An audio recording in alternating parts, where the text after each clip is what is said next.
Let's be friends. Have you not?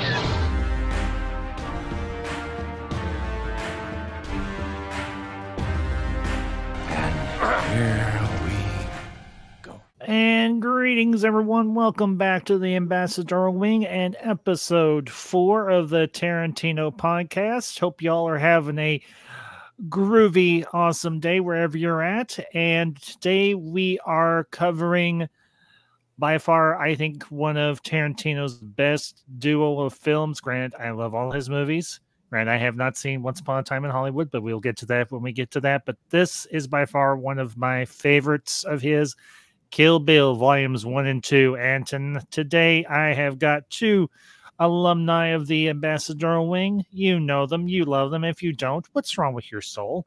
Mr. Ace Mowick and MB Grandpa Geek. Gentlemen, good to see you both. Thank you all for being here today.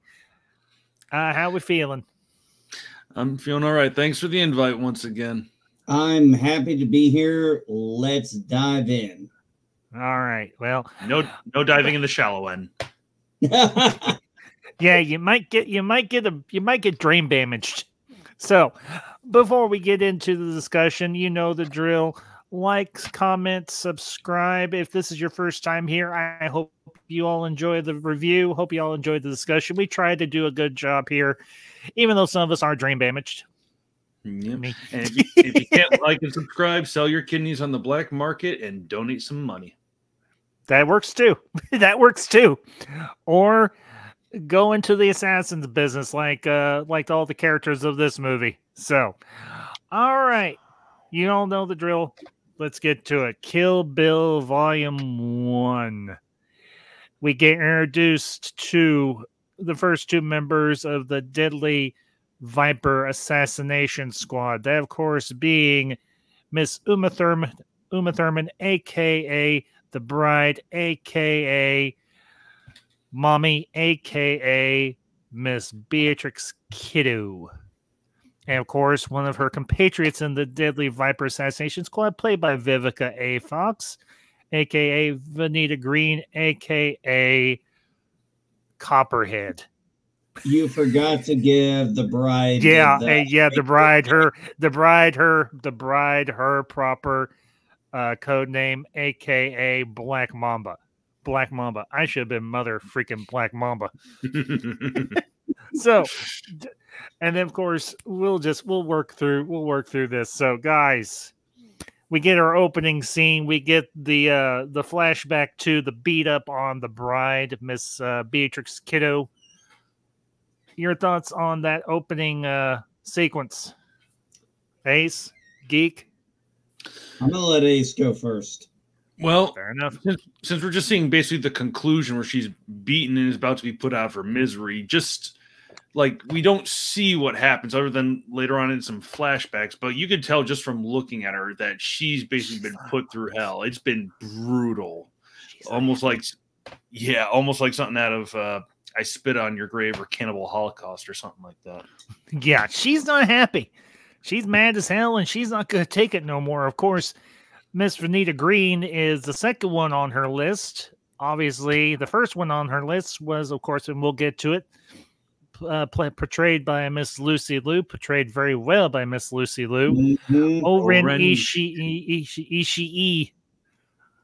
And we'll get into that awesomeness here in a few minutes, too. But yeah, you've got Beatrix and Vernita crossing paths after 4 long years. Of course, those 4 long years, Miss Kiddo has spent in a coma because, well, the other Deadly Vipers put her in, well, technically her one-time love / baby daddy put her in a coma by shooting her in the head.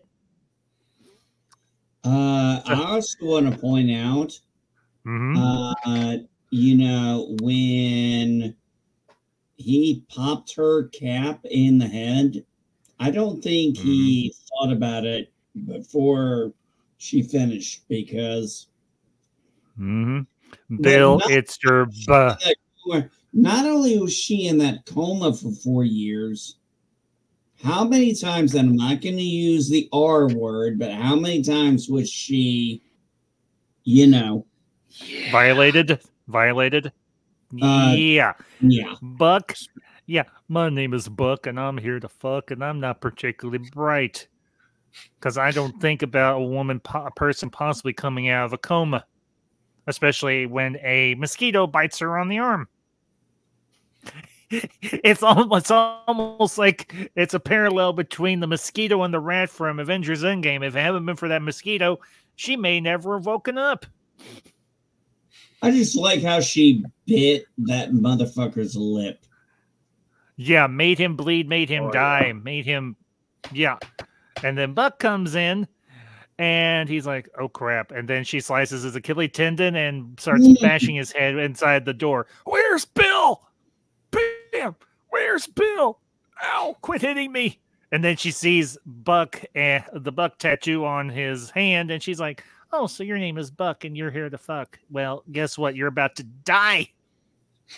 What I really liked, Ambassador, about that scene is she hit exactly where you would hit the Achilles tendon. You hit that, you're not going anywhere.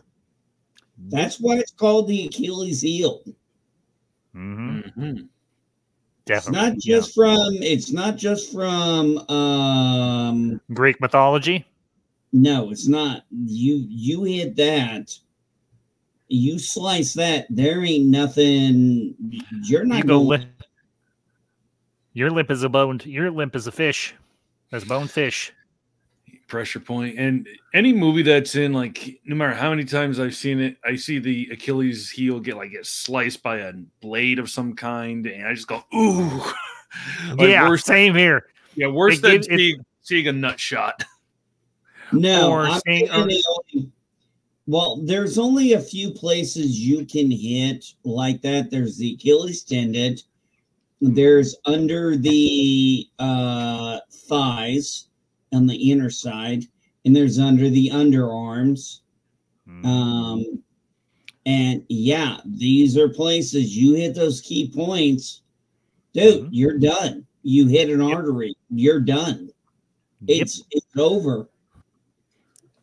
So, but backtracking just a little bit to the initial sequence between Beatrix and Vernita, very, very intense. And then all of a sudden, oh crap, here comes Vernita's kid, Nikki Green. And what does mommy say? Well, your dog got in here and started acting a darn fool. And of course, Quentin being Quentin, we have to wait till volume 2 till we actually learn the bride's actual name, because they bleep it out. Although if you can read lips good enough, you can figure out what her name is. But we officially find actually, Ambassador, I'm going to tell you this. When I was watching it today, both episodes, when they were bleeping it out, I was like, I could hear Beatrix even with the bleeping. Yeah, I found that to be a strange creative choice, but there was some video like during the week I watched. It was kind of like the influences on the Kill Bill volumes 1 and 2, like all the references, and that was a reference to some film of Tarantino's. I don't remember what the film was. I just wrote down like a bunch of the movies. That way I could be like, oh, this is influenced by Lady Snowblood or this movie. Like I kind of wanted to see some of the martial arts influence. Oh yeah, because this was big time. And the intro to this movie, the opening, you have our feature presentation from like the old school like 70s and 80s TV movies, or the Shaw Brothers, the Shaw Scope, the intro for the old Shaw Brothers kung fu movies or anything back in the day. I mean, obviously these were influences for Quentin, and him once again using the overhead shot and everything, showing the overhead of the space and everything, the home and everything, the Green's home where Vernita and what's her married name, Belle, as I think is her, and you see Beatrix and Vernita walking from the living room into the kitchen, and they have the conversation and everything, and then of course Vernita tries to take her out with a box of Kaboom cereal. I don't know if either one of you caught on to that, but this Yes, box I had on the did. side Kaboom. And the Not very Kaboom subtle. didn't go. Not very subtle, but Tarantino, he can be subtle, but at the same time, he's going to go, yeah, are you paying attention to that box of cereal? Maybe you should. And of course, she misses, and Beatrix does a perfect underhand throw and nails her right in the chest with her knife. Right in her freaking chest. I just want to comment, like, also at the beginning of the fight, like, before the daughter comes in the living room, I noticed when Vernita throws the bride, she throws her into a turntable setup with vinyl records. I thought, is that a reference to Jackie Brown? I wouldn't be surprised. That It was could the be. exact same setup. It could. Surprised because I love Jackie Brown. That's my favorite. Yeah, that I think is definitely a callback to Jackie Brown. Wouldn't surprise me in the slightest.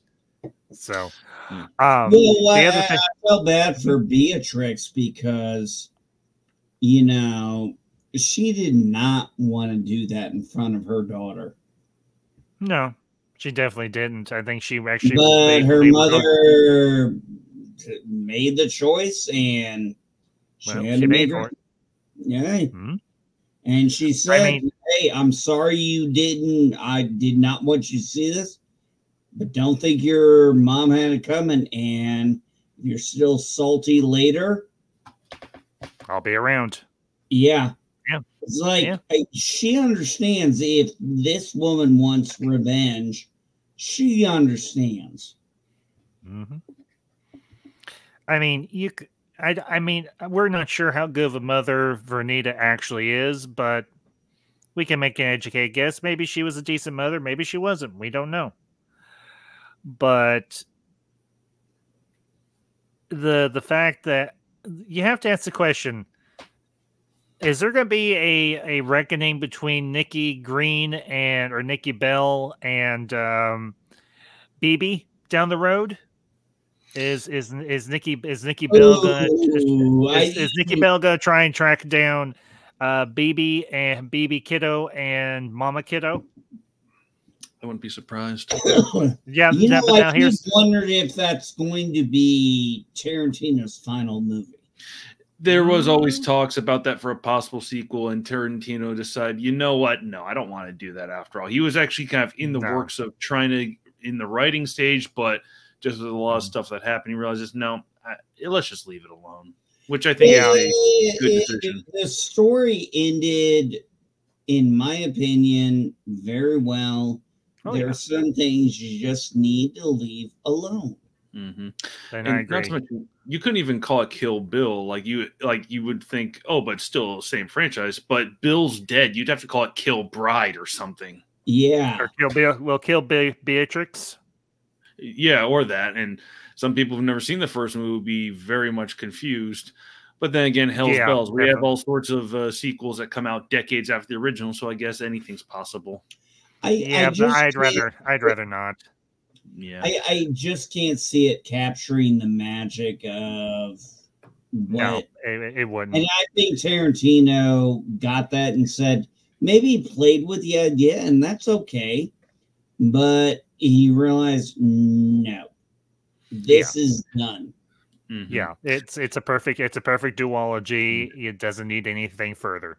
So, but go ahead, Ace. I was just gonna say before we move on to the next scene, I just wanted to say, like, obviously it is perfect duology. We need more just film duologies. Like, no, like if we have to have a sequel, just have there be one and done in terms of sequels, no more. And the other thing is, I found it kind of strange when we see Nikki arrive home. She's dropped off in a bus, and Beatrix asks like how old she is. Like the kid says like 4 or something. I think that is a pretty old looking 4-year-old. And I don't know how the school system works in California, but I don't recall as a kid being dropped off at my house in a bus from preschool or nothing. Unless the mom takes her to a very well-funded private preschool or something, or a charter school, maybe. That's school. I was in California for 7 years. It's not beyond the realm of possibility. But yes, I get what you're saying. She was very well advanced for 4 years old. Yeah, I agree. I'm a Midwesterner. So. But yeah, so am I, Ace. I'm from Illinois. My wife's a Hoosier. Ambassador here is a Hoosier as well. yeah, but I don't claim it. Yeah, my ship crash landed into Ohio. As you can see, I'm from the planet Spurg. Beside the point. But yeah. Moving on. I think we can discuss if you want to, let's discuss the hospital scene. Of course, one thing I want to point out before we do move on, we do get our formal introduction to the pussy wagon in the intro, and you're thinking to yourself, how did a woman that looks like that end up with a truck that looks like that with the words pussy wagon painted onto the side? Well, in the next scene, we find out. Well, Ambassador, that was always been Tarantino's signature thing, taking things out of non-linear. Yeah, and he does that very well in these two movies, obviously. I mean, granted, Volume 2 is a bit more linear, but Volume 1 is definitely a little less linear, but it still works. Obviously, we have the hospital scene. We get our introduction to Elle Driver, played by the very, even at her age, lovely Daryl Hannah, who is still maybe not quite a 10, but she's still definitely an 8.5 or a 9, even at the age she was when she was in Kill Bill. And of course, she's got the stylized eye patch. I have to admit, I love the stylized eye patches that she wore in the two films here. So, of course, with the nurses one, it's got a red cross on it. So, fellas, your thoughts? What else was she in? Like, I feel like I've seen her in other stuff, but I can't. She was in Splash with Tom Hanks, where she played the mermaid. She was in 10 with Dustin Hoffman. She's done a lot of movies. I mean, she kind of had her heyday in the 80s and a little bit in the 90s, but this was, I think, she had a bit of a resurgence after this. Several of the actors and actresses in these movies had a resurgence from these movies, especially David Carradine. He came back and everything in a fairly substantial way, playing Bill in these two movies. But everybody got a bit of a bump and everything, which was good. I mean, granted, it wasn't a big bump, but it was a bump and everything in their careers. So, yeah. But yeah, she plays. Yeah, if I'm going to be honest, one of the biggest disappointments for me is I can get Kung Fu, but I can't get Kung Fu Legend Continues. Oh, yeah. I can't even get Kung Fu because I think really? the only place you can get it is on Amazon through streaming. I just canceled my subscription, but unless the payment already went through, I have no means to watch it. And I just, because I kind of think, F you, Amazon. Like, it's supposed to be a 1 month free. You should have told me, but whatever. Yeah, Mammoth Bastard had that same problem, but that's a separate discussion for a separate time. Yeah. I mean, the whole thing when we started out in the first part of the movie, and then we see she's already taken out one person. And I've got to be honest, when we get to that animation style and that, the I love that whole sequence. Yeah. Yeah. No, I'm gonna let you take it away, Ambassador. But man, come on, we gotta talk about all that blood stuff. Come on. Oh, we will. We will. Trust me, we will. We'll get to that. We will get to that. Don't you worry, my friend. Don't you worry. But we had that very violent, very visceral opening, and then Quentin slows it down a little bit. He kind of goes kind of chill, kind of mellow. And we have the introduction to Elle Driver. I think her code name was California Mountain Snake, wasn't it? Yes. Yeah, California Mountain. Yeah, because Oren Ishii is Cottonmouth, if I remember correctly. Yes. So anyway, and of course we get a cameo, non-facial intro to Bill, where we just see his hand. He's wearing one of his rings, and he's holding his katana, his Hanzo sword, as they call it. And we'll get to Mr. Hanzo here in due course as well. Don't worry. Very subdued sequence, and everything. And as Tarantino called it, it was his Italian giallo, I think is the word he used, giallo sequence / Brian De Palma sequence and everything with the split screen and so on. And we just have we see the bride laying in a coma. We see this very sinister looking woman walk into a hospital, and we see her change into a nurse's uniform, and she's got a vial of some sort of poison or something, we assume, and she's putting it into a syringe, and we see her walking down the hall, and we see her go into the room, and then we hear the phone ring, and of course it's Bill, and he's like, "Where are you?" She's like, "I'm right here, getting ready to offer." And he's like, "You're not going to do it." And she's like, "What? Are you crapping me?" Or as she says, "Are you shitting me?" So, gentlemen, your thoughts on that? Anything on that particular sequence? I don't know. With her, she was so confusing because she did that, and then we'd have to get into the next movie where she got mad at Bill's brother. So I'm gonna leave it there till we get there. Yeah, definitely. I have to say that the flip phone took me back. yeah, really, like a flip phone. And go on. I was just gonna say the early 2000s we had advanced at least a little bit with portable phones, but yeah, go on, Ace. We weren't controlled by them, but I agree with NB. She was not Cottonmouth. What's the character's name? The eye patch chick? California L driver. L driver. Kel driver. L driver. Oh, L driver. California Blacks. California Mountain Snake. Mountain. Yeah, L driver works for me, but I just found it kind of contradictory. She's about to shoot up the bride with poison to kill her. Then, like NB had said, she's complaining about like, "Oh, I'll never be able to face her as a warrior or whatever." Now, I thought you tried killing her when she was in a coma earlier. Like, I'm sure you could rationalize of, well, she didn't know she'd come out of the coma, but still, if she thought she was a warrior in such a high regard, she would leave her alone. Like, maybe she'll come out of this coma or something. But that's kind of a continuity thing with maybe not continuity, but just a minor. Well, here's the thing. On my part, here's the thing you have to remember, guys. She was under orders from Bill to do exactly what she was going to do. It wasn't her idea. It was Bill's idea. So, very valid point. And then Bill has the change of heart, not L. Bill has the change of heart, and he's like, "No, we're not going to poison her like a rat because that would lower us as assassins. We don't do that sort of thing. We kill somebody, we kill them while they're awake, while they're alive." No, actually, Ace, I think he has a fair point there. But I think that maybe my only issue was with her was she was willing to do it, but then she wasn't. But you make a good point, Ambassador. I'm going to give you that. Well, remember the dialogue between L and Bill in that scene. He's like, "No, you're not going to do. We're not." He's like, "You all beat the hell out of her." He's like, "I put a bullet in her head, and her heart kept beating. And if she ever comes out of that coma, we'll do a hell lot more to her."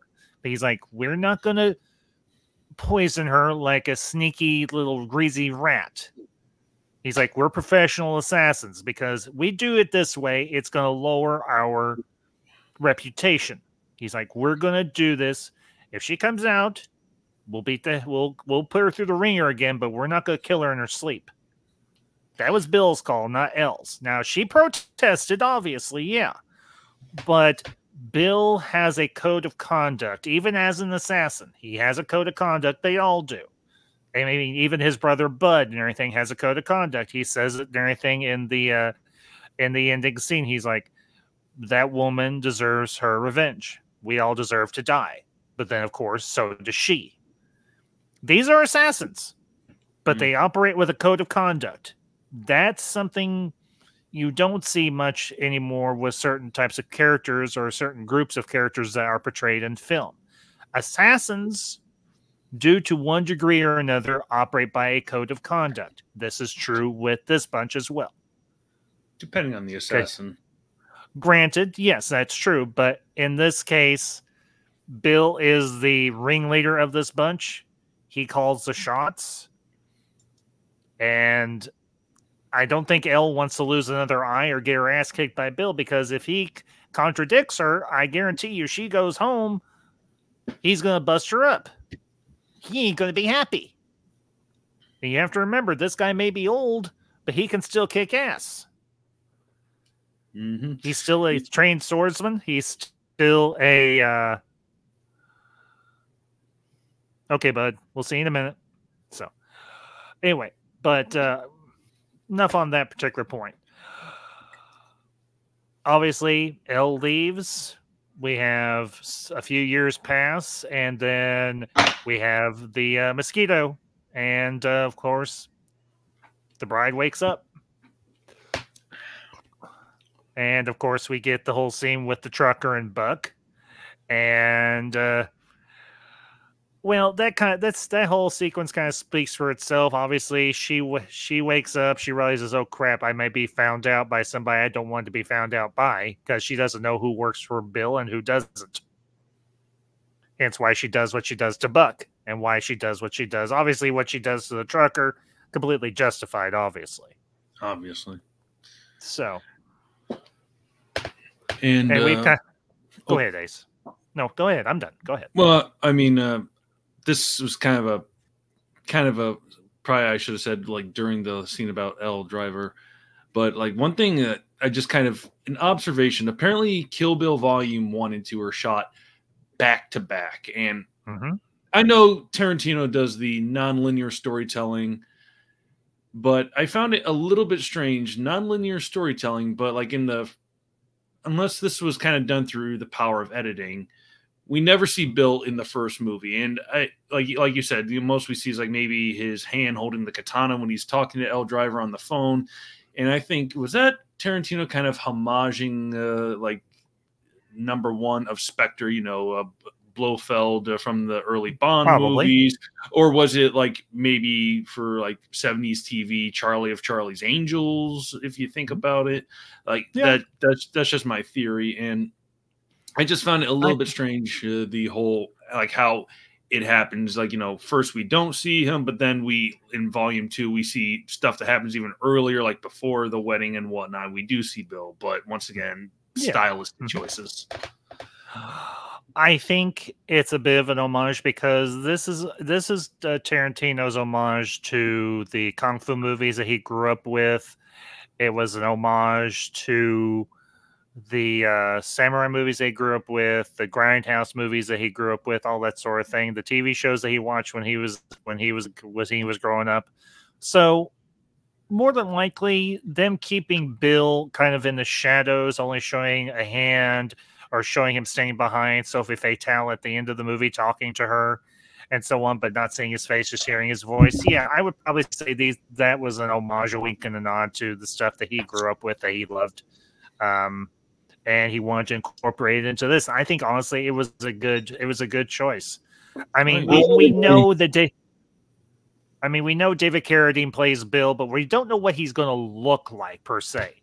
But eventually, when we have the big reveal in Volume 2, it just looks like David Carradine, just a little bit older and dressed in a Western style suit and with his flute. So, which I think is actually a snake charmer flute, if I heard right from someone's video. Actually, that was the same flute he used in Kung Fu. That was the same. Tarantino was such a fan of it and everything, and Carradine had brought it on set to just everything when they were between takes or whatever. And Tarantino asked him, would you be willing to incorporate this into your part? And Carradine was like, sure, I don't care. And obviously in Volume 2, we hear him playing it and everything when outside of the chapel there in El Paso, Texas, where Beatrix and Tommy Plimpton are going to get married. And it's a great callback, obviously, to him playing Kane in Kung Fu and Kung Fu: The Legend Continues. But it's also it also harkens back to the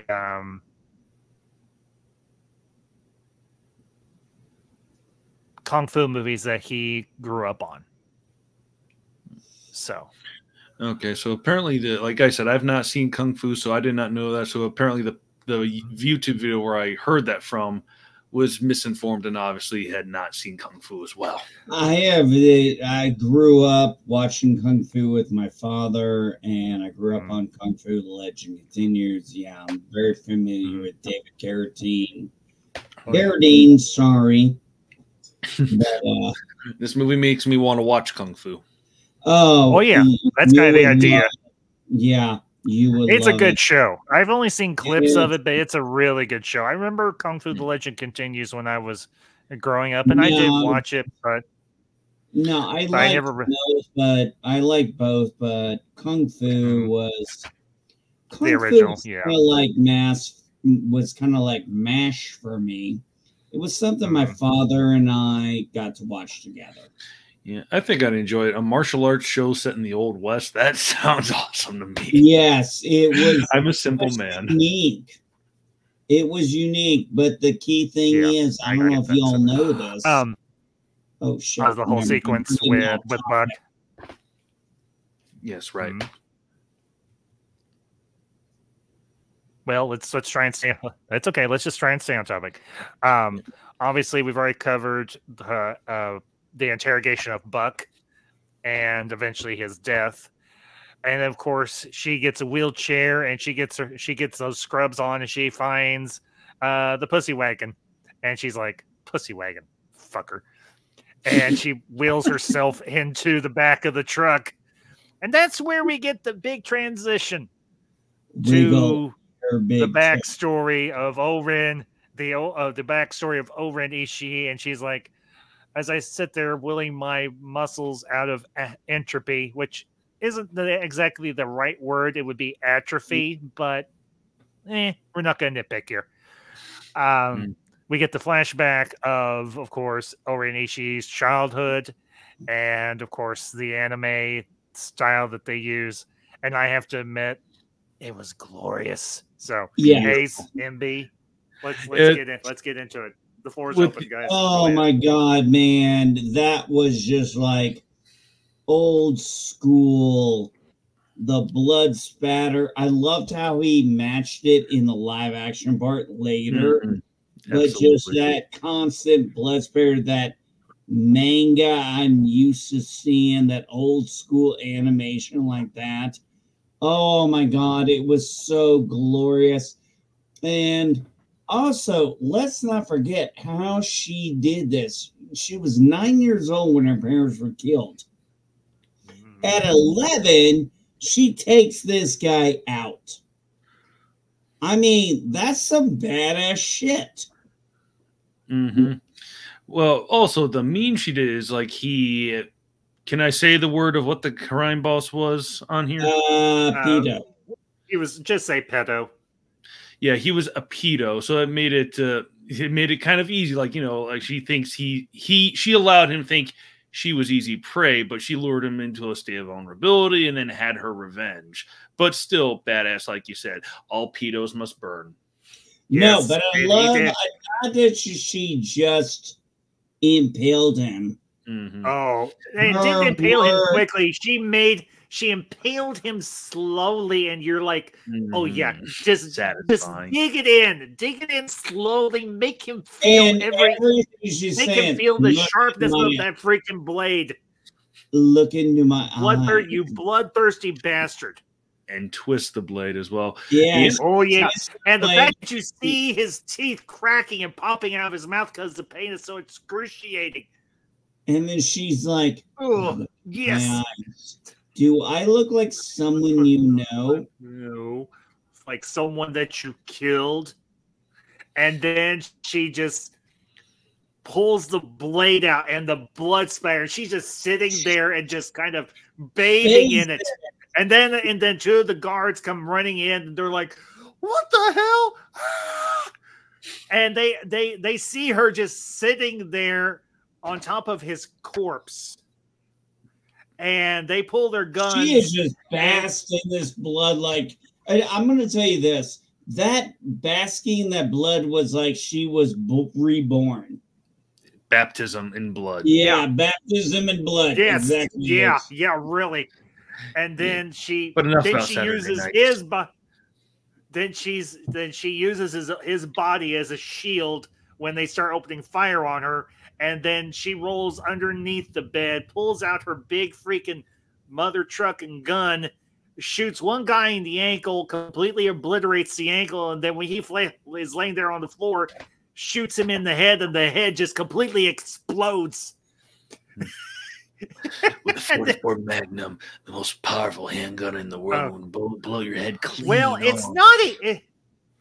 It's not the gun. Magnum, I just had to make obviously, that reference. But no, good reference, obviously. Hey, you have to ask yourself one question. Do you feel lucky? Well, do you? Punk. Anyway, get back to it. I mean, it was a badass anime. I mean, oh yeah. Mm-hmm. Well, and we're not done yet because we flash forward to her being older, and she's staying on the roof of a building, and the animation style and the one thing we really need to discuss with both of these, but especially Volume 1, and we'll get into that here in a little bit, is the music. The music for this whole damn movie was killer. Not to mention you had a member of Wu-Tang Clan, RZA, work on the freaking score for this sucker. Dang right. And Ambassador, Ambassador, I'm just going to interrupt you for a second. I was thinking about while I was geologing, I'm like, we got to talk about this music. Yeah, we will. We'll get to it. We will get to it. Anything. We will get to the music, and we'll get to the whole thing with Tarantino and RZA, and they're talking about their love of old school kung fu movies and samurai shows and all that stuff. And he's like, I got this DVD, and Tarantino's like, I got the 35mm master, and he's like, and they're just talking about the shows and the movies and everything that they grew up on watching and loving and all that stuff. And it was never, as Tarantino said, it was never really a conversation. It was just like, you want to do the score? And RZA's like, yeah, ain't no thing. I'll do it. Fine. But anyway, she's standing on this rooftop with this big mother freaking gun that's almost as tall, as long as she is tall. And she's bringing it down in a bead. And you see this convoy or whatever, and some sort of political official, and he's sitting there between two cute girls, and she just nails him right through the freaking head, and you see the bullet travel through his forehead, through his skull, through his brain, and back out the other side through the back window. And you actually see the veins in the back of his head still spraying some blood. And the two girls have got blood all over them. They're screaming bloody murder. And I'm just, the first time I ever saw this, I actually I got to see both of these in theater when they came out, because I was like, by this point, I had seen Pulp Fiction. I had seen Reservoir Dogs. I was like, this is Tarantino. This is going to be my first time seeing Tarantino on the big screen. I'm glad it's going to be this. Hey, I really liked how he did this with the camera. Where two women are looking at the bloody dead guy through the hole. Yeah, I know, right? Great. The animation for that whole sequence was so damn good. I mean, it was. I don't know what the studio was that did the animation for that sequence, but they deserve a big round of applause. They kicked freaking ass with that whole sequence. They really did. They did. And one thing that I wonder if, because of how like the part where she's, like you said, sniping the official in a moving car, mind you, I thought, did this influence something else that came later on? Because it kind of reminded me of two things. One, like the style of animation with like the amount of blood reminded me of Afro Samurai. I can't remember which came first, so I couldn't say if it influenced it or not. But Afro Samurai came after Kill Bill, I'm pretty sure. Okay, and I or thought maybe ran concurrent, maybe one or the other. And I thought with the shooting the official in the moving vehicle with the sniper rifle, it reminded me of the Deadshot storyline in the Batman Gotham Knights animated movie, which was kind of a in-between movie for the Dark Knight trilogy, for in between Batman Begins and the Dark Knight. Like, that's what it reminded me of, just a little bit of animation, just like how that scene is, like shooting someone from far away while they're in a moving thing.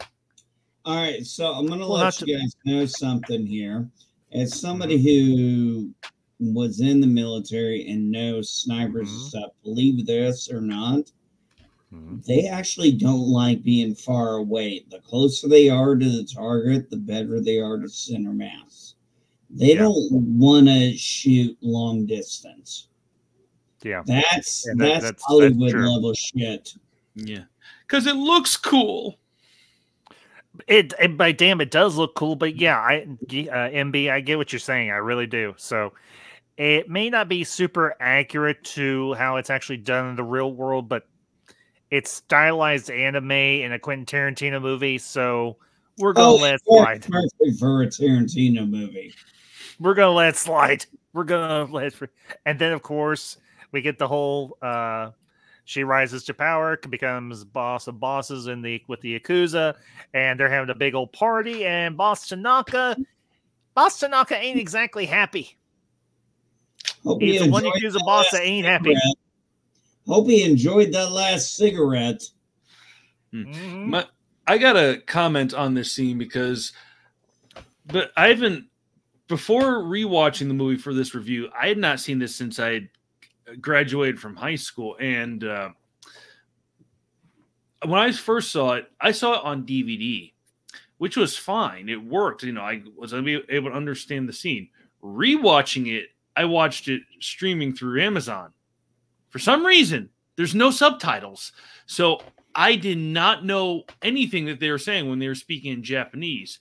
But one thing I thought was kind of the beauty of the scene is partially because of, the acting and Tarantino's directing, is you can, like, through just like the emotions in the manner that they're speaking, be able to piece together what they're trying to say or what they're trying to evoke, just sort of from like the tone of voice and so forth. Like, all the other bosses are, kind of celebrating that this person is, rising up in the underworld because she's kind of proving themselves to them. But this guy has a problem with it. And it could be because, she's a woman. But when Lucy Liu's character does then, say, if anyone questions my heritage, because she's half Chinese, half Japanese, it's like, okay. So we then get American. the reason, and part American. Yeah. So we then see why he was upset, but you can still get this guy is upset by this person, becoming a Yakuza when she's not one of us. So I like that it had, even without the subtitles, you're able to get the context and the emotion from the scene to still be able to figure out what's going on. I think that maybe it was just a happy accident, but I like that Tarantino did in a way that you can still pick up on those emotions, because I'm sure he probably experienced something similar with some kung fu movies where maybe the tapes were worn out and you couldn't read the subtitles, or maybe they didn't have subtitles in certain movies, but he was able to still pick up the emotional context of the scenes. Yeah, I'm confused, Ace. I watched it both on Amazon today, and I had the subtitles, so I'm not sure. I mean, I don't understand either, because I watched it. So, wait, did you watch it through a streaming stick or through a console? I watched it on my computer. Or your computer? Okay, I watched it through my PS5, and I think, like I said, I watched it through Amazon Prime, but also it said through Movie Sphere. So I wonder if that could have been an issue. And I made sure. Well, I don't know what Movie Sphere is. I know what. I will never use Movie Sphere again. And I even tried turning subtitles on. Didn't do a dang thing for that scene. Yeah, well, I'm not, you know, there is something there though, what you're saying. You could feel the emotions without, you could feel the terms and everything without knowing the words. Definitely. You got the context without knowing the exact words. And that's the power of storytelling. Yeah. Now, as far as that whole sequence goes, and she runs down, she's like, I'm going to say this in English so you know how serious I will be. And then, of course, you got Sophie Fatale, played by Julia Dreyfus, translating for her. And I love Beatrix's description of her. She looks like a Star Trek villain. Yes, I did. Like she was a proto-Romulan or proto-Romulan or something with that high I would actually agree. She would have been a Romulan. Yeah, something like that. So, anyway, or maybe she was a member of Khan's crew. Maybe she was a superhuman. Who knows? But anyway, she's like, at any time, if you feel like a course of action is not appropriate, tell me so. But let me try to persuade you. And I tell you right now, no subject will be taboo, except for the subject that was just uttered here. The price you pay for bringing up either my Chinese or Japanese heritage in a negative matter is I collect your fucking head. Just like this fucker right here. Now, if any of you sons of bitches have got something to say, now's the fucking time. Can you tell I've seen this movie more than time? You gotta admit, Lucy Liu was really a badass. Oh, she was great in this. She was absolutely great in this. I've not seen many Lucy Liu movies, but she was definitely badass in this movie. I think Tarantino had seen her in something and he contacted her and he was like, I would love for you to come in on this project with me. And he ended up sending her the script. She sat down, read the script twice, called him back and said, I'm in. Hopefully it wasn't the Charlie's Angels sequel. I will say it. The first Charlie's Angels, the one with her and Drew Barrymore and Cameron Diaz, I really liked. I never saw the second one, and I haven't seen. Oh, God. It got smutty. You know, I can. Oh, it got smuttier. I can get with the campiness of that first movie, but. Well, you have to remember the show that's based on, for Pete's sake. You've got Cheryl Ladd, you've got Farrah Fawcett, and you've got, oh hell, Jacqueline Smith. You need to remember it was before I was alive. Yeah, same here, but I can still remember two of the three angels. And the second one wasn't exploitive, like even in the 70s. Anyway, we're anyway. Besides the point. And then, of course, okay, I have to say it. There have been times I obviously have both movies, but the slow motion Steadicam shot of Oren and her posse walking down the hallway, and that piece of music called A Battle Without Humanity or Honor. I love that freaking piece of music. And I know for a fact that RZA did that piece of music and it kicks. I rarely swear, you guys know this. That piece of music kicks fucking ass on so many levels. I can't count them all. Absolutely. It just gets me pumped. Ambassador drops the F-bomb. Wow.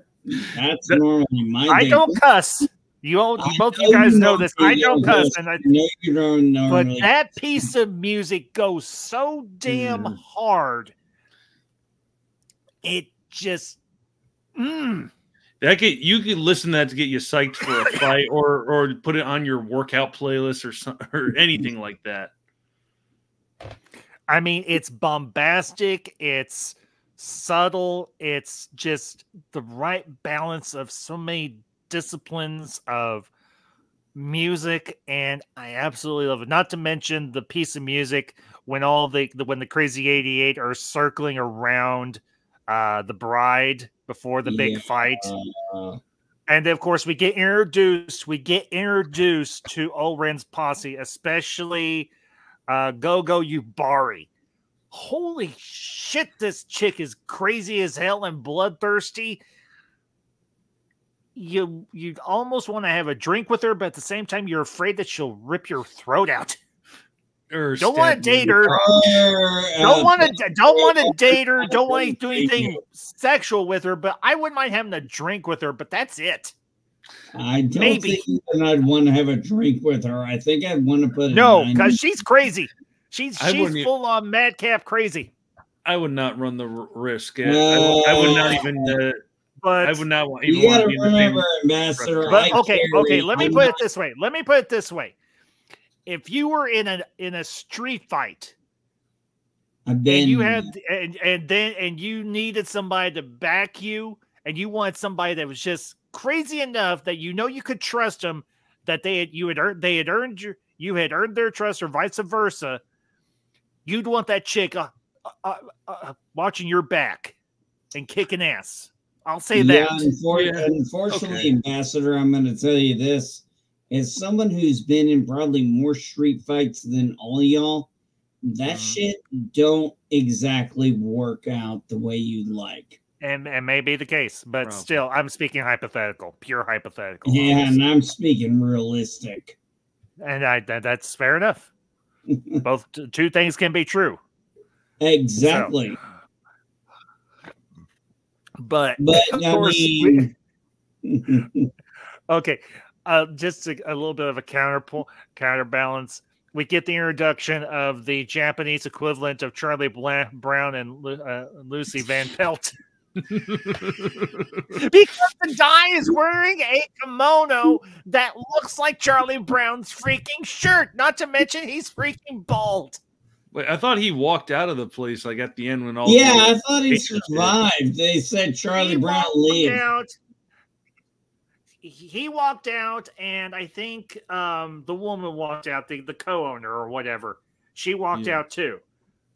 But she was there for at least part of the massacre between the bride and the Crazy 88. Oh, and of course, she was there. Yeah, because she was traumatized. She was absolutely, positively traumatized. And, you have the build-up, and you see all of them sitting around in that room, goofing off, just chilling, and then you hear the bride, "Oh, Ishii, get your ass out here!" And then, of course, she cuts off Sophie. Also, Bob, she threw the dart because she knew something was coming, and she sent out her assassin or her bodyguard, tomato. Well, Go-Go, yeah. Yeah, she sent out Go-Go, and, it was kind of a funny thing. I was on the reason of it. It's like, nobody ever looks up. That's true. How many people think are able to stick to the ceiling? Or what are people? Freaking Spider-Man? Well, maybe not Spider-Man, but... I'm just saying... I heard this from somebody when I was going on something. They were like, just remember, nobody looks up. And I was like, yeah, the question is, though, can you clear the distance between the floor and the ceiling quick enough? Doesn't matter. Did you look up first? That's true, too. That's very true. But we get one of the most gloriously bloody and... massacre and just visceral 1 versus 20 or 30 sword fights in the history of cinema. And of course, who plays the Crazy 88 but the Wu Ping fighting group, of course, Master Wu Ping of Matrix fame, who choreographed all the martial art fights for those 3 movies. And man, were they badass as hell. Oh, yeah, absolutely. I saw that in the credits. I was like, yeah, they did such an amazing job. And the leader, of course, played by Gordon Liu, who we'll talk about here in a little bit, played Johnny Moe, the head of the Crazy Eight, wears a Kato mask and has a very uniquely designed katana, a double blade katana that just kind of folds within itself. Oh, crap. We forgot to talk about the man from Okinawa. Whoops. Oh. Whoop! Damn, Indeed. we forgot to talk about the man from Okinawa. Well, let's talk about we'll come back to the big sword fight. We'll talk about the man from Okinawa. Mr. Sonny Chiba playing Hattori Hanzo. Oh, fuck, we forgot about all Yeah. How can we forget about Sonny Chiba? How did we forget Hang on. Hey, you know what? Hey. Tarantino tells a story in nonlinear, so we'll review partially nonlinear. Hey, come on. Tarantino, Ace is right. Tarantino does this shit in nonlinear. How are we gonna remember all this right in linear motion? Yeah, that's true. That's very true.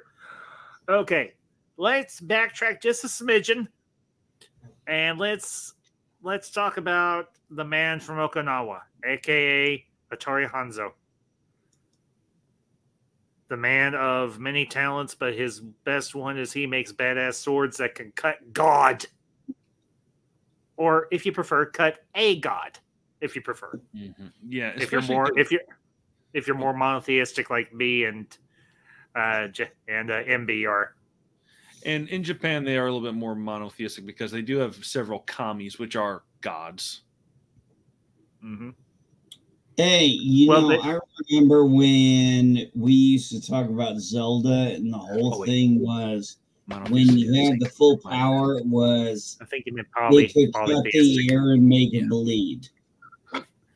Mm-hmm.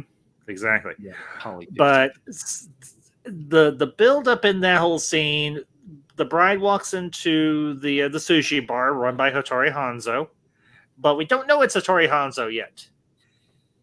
We just know that she's going to see a man in Okinawa. And very nice. He's like, "Do you speak Japanese?" She's like, "Just a little, but I'm not very good at it." And then, of course, we find out she's actually really good at it. But she plays coy. And he's like, "You're going to see a man." Hey, Ambassador. Yeah, I gotta go. My wife and grandson just got here. Okay, I understand, bud. So I gotta go, buddy. I gotta take care of those priorities. It was a great fine, time. bud. Thanks for having me. Hey, you guys have you're good. welcome, I'm gonna go see my grandson. Fair enough, bud. I'll be in touch. Have a good night. All right, bud. Moving on to the man from Okinawa. So let's get into it. Yeah. Your thoughts. Go ahead. Well, once again, like I said, didn't have subtitles, but until I did, I was able to find this scene and reread the subtitles. But when he just asked like, "Oh, what may you look for?" and she's just like, "Hattori Hanzo," and he just see the emotion on his face, and you just like, "What do you want with Hattori Hanzo?" And just you see it unfold, just sort of like he realizes she knows who I am, and obviously knows what I used to do, the thing that I've sworn not to do, and then a blood oath to God. Yeah, takes her to the room where his blades are, and just and she just kind of looks at them, and he says they're not for sale, and she's like, "Well, you could just give me one," but he's like, "Oh, I can't, my blood oath," and just remembers like, well, the person in question is that the blade will be used against me, one of your former students, and he's like, could it be? And he knows she's talking about Bill. Mm-hmm. And then I think one of the really nice touches is once he writes it on the condensation at the window, she goes so thoroughly to erase the name because just the sight of that name just brings up so much visceral anger and resentment inside of her. And it's a really cool thing to see. And he's like, it'll take about a month for me to make your sword. You need to use that time to train. And obviously she does. And Tarantino discussed this. He wanted a very cool piece of music for that particular scene where Hanzo presents the bride with her blade. And it's like the Sandfear pan flute music. And it's perfect. The whole choreography, the cinematography, the music, just perfect. Yeah, the music in that scene reminded me of Ennio Morricone's music in any of the spaghetti westerns he had worked on. Mm-hmm. But it had a nice Japanese twist. Yeah. Well, and even Tarantino mentioned Ennio Morricone and so on. So that's not surprising because we know who influenced Tarantino as a director himself. And this was his real first, these movies were his real first foray into action movies. And he always held action directors in high regard. And I do as well, because if you are an action director and you can do action well, then you can do just about any other thing well also.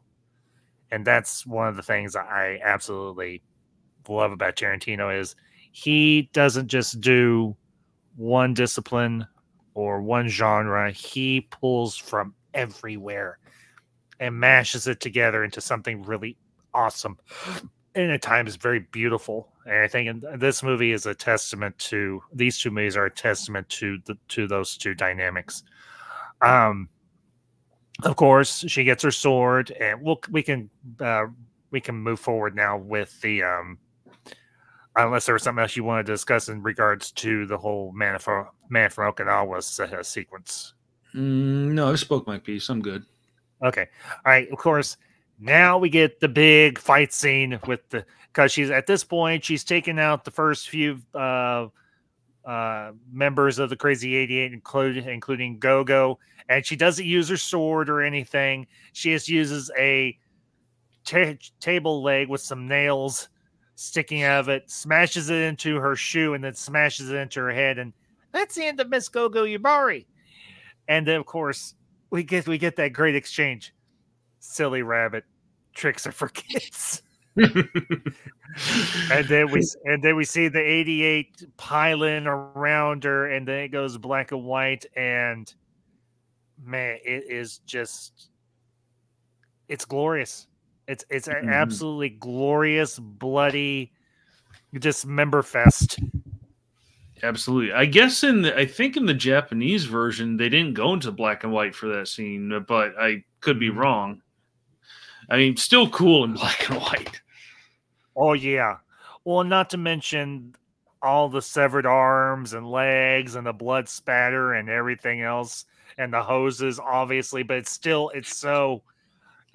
done so well, it's filmed so well that you don't really think about the fact that that's obviously not real blood shooting out. The blood doesn't obviously shoot out that violently when somebody gets dismembered. I mean, I think there's a frame of reference both of us will follow, and I think the audience will as well.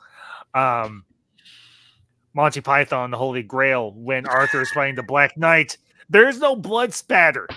There's absolutely no blood spatter. Just a little. Tis but a scratch. Your arm's off. No, does it? It's a flesh wound. Anyway, but that whole sequence is so well done. It's so seamless and so gory and so violent. And then she whittles her way through the biggest chunk of the 88, and then Johnny Moe comes in, Mr. Kato mask and double-handed katanas, and they're fighting and they're flying around on wires and all this other stuff. Good wire work. Yeah, really, really good wire work. You have to go through a lot of training to be able to do wire work that well. And obviously, Uma Thurman, she did a good chunk of her own stunts, as we obviously see in this. Commendable. And yeah, really, really, really commendable. And it gets down to the last few. and she takes them out, and then there's one kid standing there, and he's holding his katana right in front of him, and then she just whittles down his sword, and she bends him over, and she's like, "This is what happens when you fuck around with Yakuzas. Go home to your mother." And the kid just spanks him with her katana, and I love it. She's like, "No, I'm not going to kill him. I'm going to leave one alive." And I do like that that scene, like before she spanks him, like with the last couple, they're in front of that window. It's the blue background. They're just fighting in silhouette. I just love that as a stylistic choice. Yeah, same here. Because you've had black and white for so long, he wanted to break it up some, and I think that was a good move on his part. Yeah, and then, of course, go ahead, Ace. Go ahead. Oh, I think that's kind of like a progression of him kind of like doing a kind of less is more, going from like the big crowd, big and bloody, over the top, and then downgrades it to black and white, and then just downgrades it to silhouette. Yeah, definitely. And then, of course, we get the final showdown between the bride and Oren, and it's in this very beautiful, very serene, snow-covered garden with the fountain that fills, and then the blade drops the water in, and you have the spaghetti western type music for that whole battle between the two of them. And Oren's playing with her, because Oren is pretty damn good with katana herself. And she lands, and the bride, Beatrix, finally lands a hit on her. And she's like, she insulted her earlier on in the fight. And she's like, "For the insult I gave you earlier, I retract it. I apologize. I was wrong." And obviously, by the end, Beatrix wins. She's bloody. She's torn up. She's probably in a lot of freaking pain, but she got her pound of flesh. She took the top of Oren's head off. Although I don't... Go ahead. And I like that special effect of the top of the head, because anytime someone tries doing that, obviously they're trying to use the actor's real face, and if they're trying to avoid use of CGI, they always kind of build up the prosthetic so that it looks like, the top of their head has been lopped off, but it makes their head look a lot longer. And like another example I can think of where you see that is in the original Dawn of the Dead in the 1970s on the helicopter pad scene. And I think that was once again stylistic choice by Tarantino to like the bad special effects of the 70s to get a point across, but he likes that sort of thing. He's like, "Oh, I'm not going to use CGI." No, practical effects all the way, and I respect that. I mean, it may not look as realistic as it could, but it works, and I think it brings it gives you a bit of realism and visceralness that you wouldn't get otherwise. And obviously, she walks out and she's like, "Everybody, for those of you who survived, get out of here, but leave your limbs because they belong to me now." And then she tells Sophie, "You stay right where you are. You're not going nowhere." She's like, "I got one more piece of business with you." And then we get the flash forward with Sophie in the hospital, and we see Bill. And then she does this was kind of weird, because first we see what Beatrix actually said to her, and then we see what Sophie says she said to her when she's talking to Bill. But it didn't necessarily bother me, because I think Sophie was trying to give a bit of inflection, trying to paint Beatrix in a bad light. So, Ace, your thoughts on that particular part? No, you pretty much took the words right out of my mouth, so I don't really have much to add. No, that's fine. That's fine. Like, basically, I don't really have much more to contribute to that scene other than wondering, would Bill, like, I just kind of thought this at the end of that scene, like, Bill doesn't have a problem with Sophie because Sophie worked for Oren Ishii, and she's just basically the messenger. He's not going to necessarily kill the messenger, but obviously she's been through a lot. Her boss is dead. Basically, like she's lost her limb and whatnot.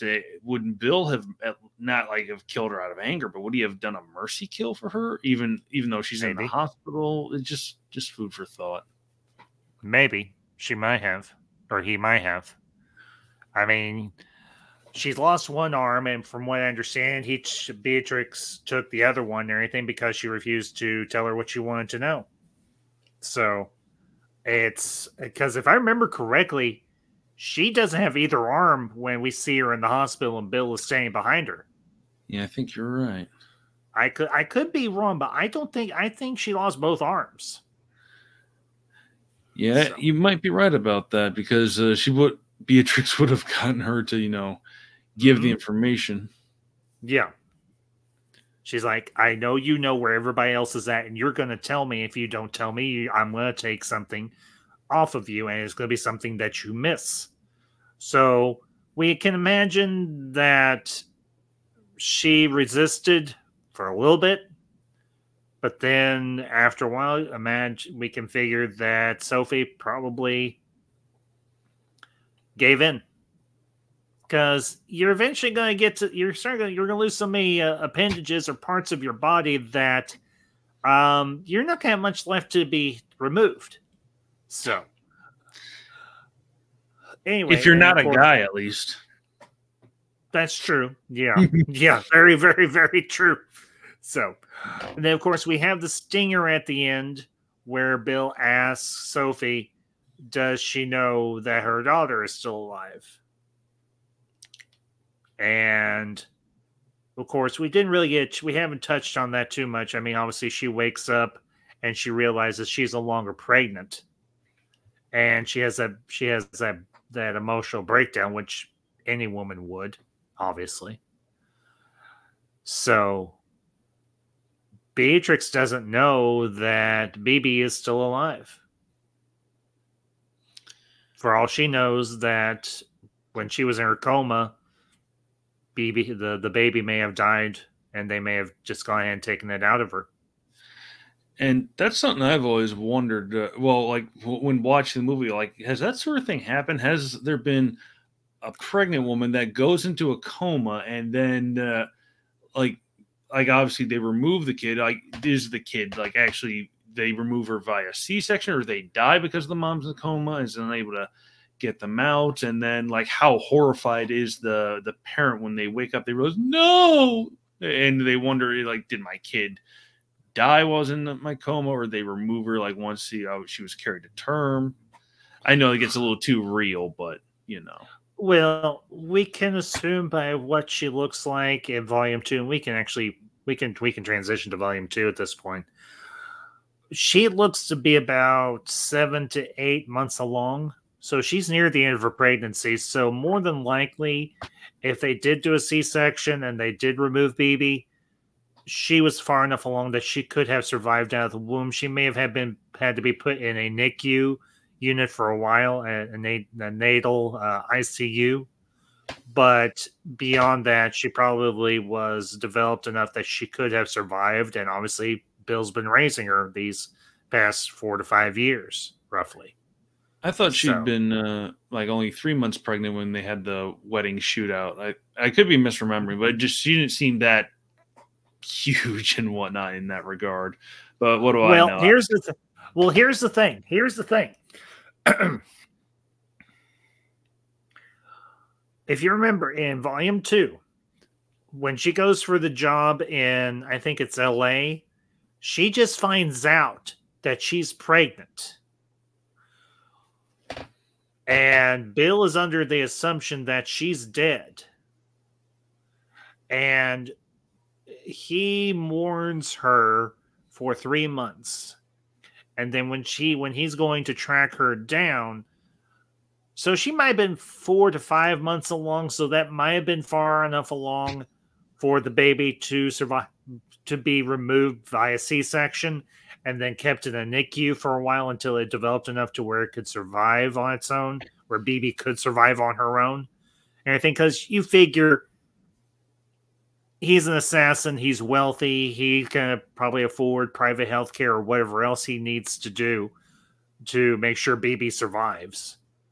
So putting BB in a NICU isn't going to be any big expense for him, obviously.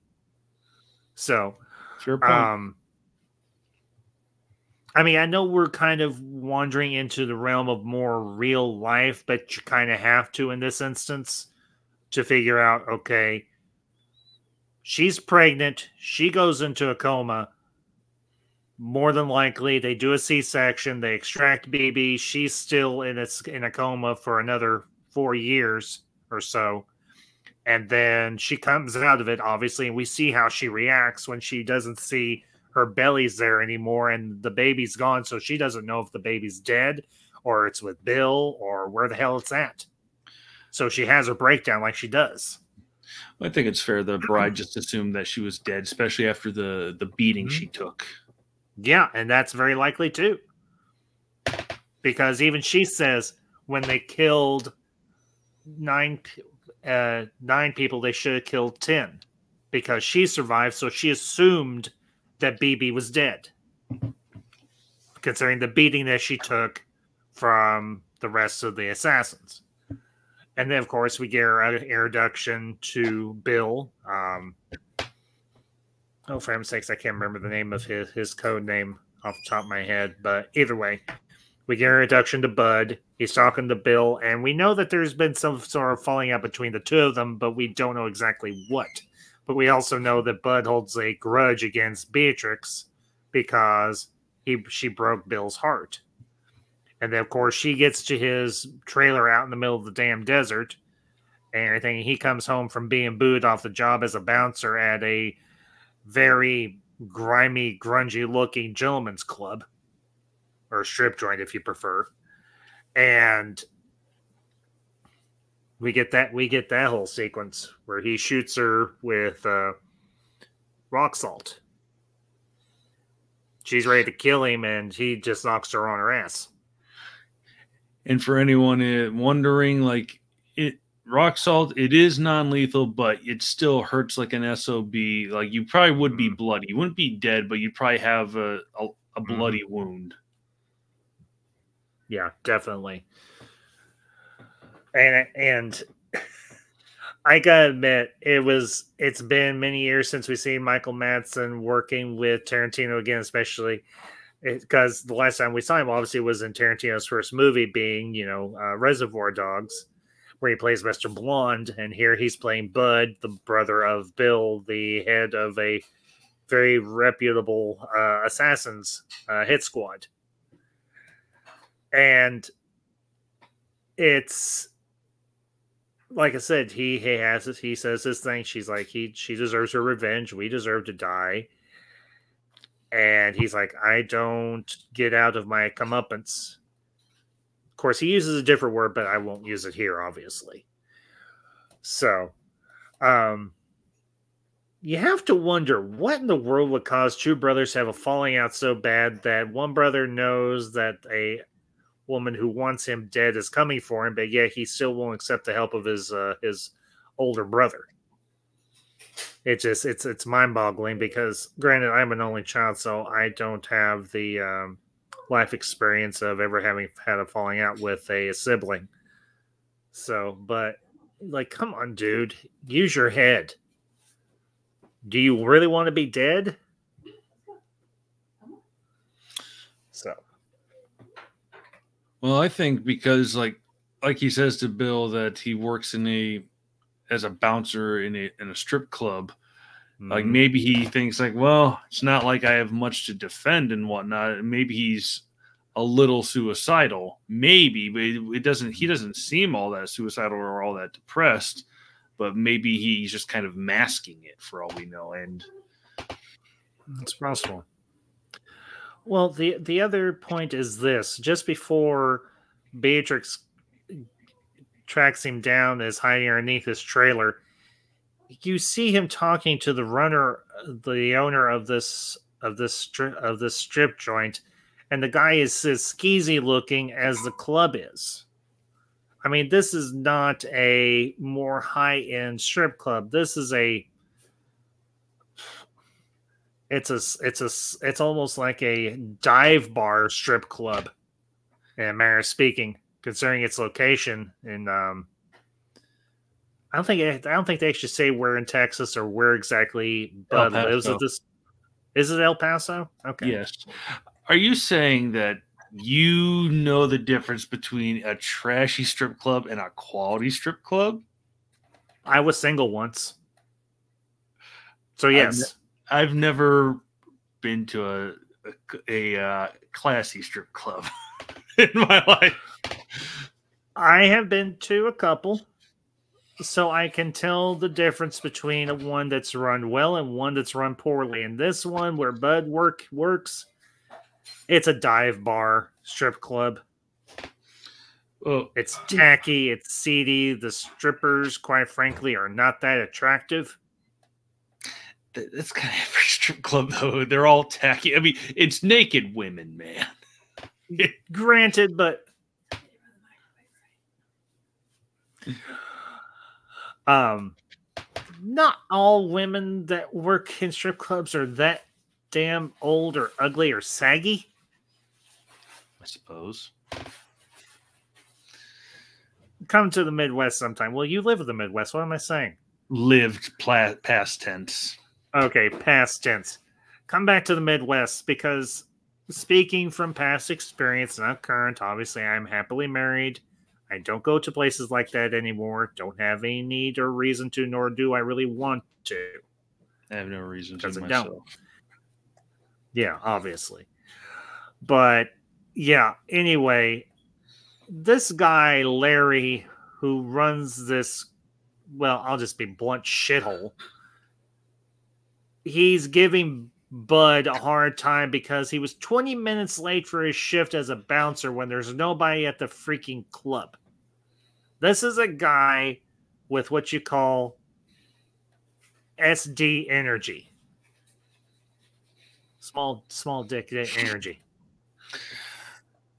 Well, I would definitely think that as a kid, like when I first saw this, I thought like he's being a hard ass over nothing. Like there's no one there, but as I could still see his perspective now, because like I've worked and whatnot, and I've been under bosses where it's like it doesn't matter if there's no one here or if you've got nothing to do for now, you can find something else to do. I could have something else for you to do and so forth. Like that's not to say that like, oh, take your job as a bouncer in a strip club seriously. I'm just saying I could see both sides. Yeah, I can too.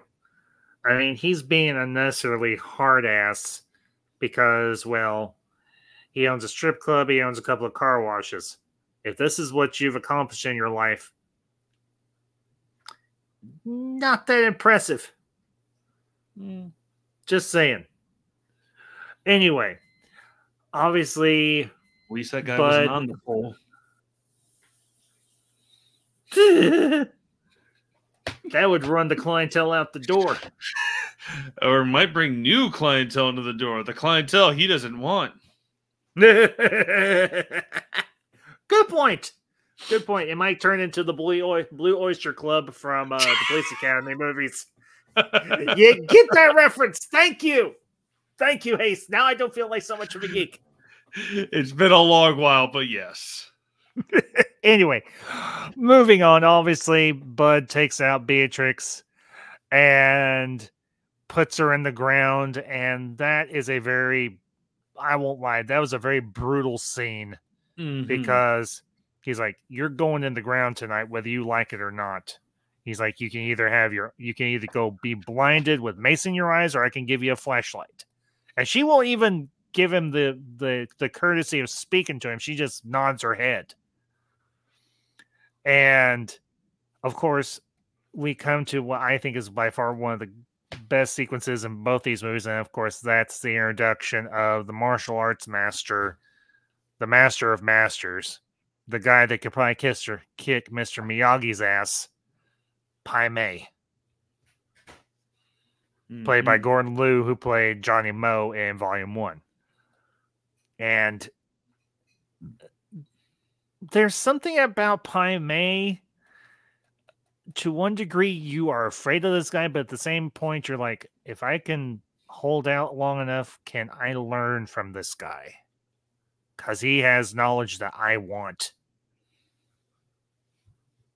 And so, Ace, I'll obviously open up the floor for you, bud.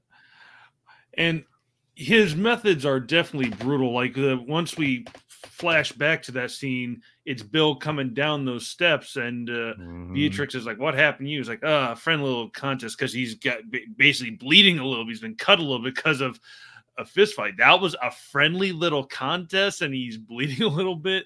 And then she walks up to him and then tries speaking to him in Mandarin, and he said, like, your Mandarin's poor. Don't you know what he can't? And he's just being deliberately rude with her. And then she's like, I know some Japanese, and he's even more dismissive. He's like he hates the Japanese. And I know that's a cultural thing. There are some Chinese and Japanese people that hate each other, but I just have to. Well, I think that goes partially back to World War II and the fact that the Japanese invaded China. Even before that. Well, yeah. Oh, I can imagine. Yeah, definitely. Yeah. But we can see that from that scene, he's basically trying to test her patience. Like, his rudeness is to see how much of her, how soft is she? Can she put up with my training? If she can't put up with me verbally, she's not going to be able to be managed as my student. Exactly. Because Bill's already talked her up a bit to this guy. And he has to like see for herself how much abuse she can take. And this is a sample of his abuse, because his training is to be far worse. Oh, yeah.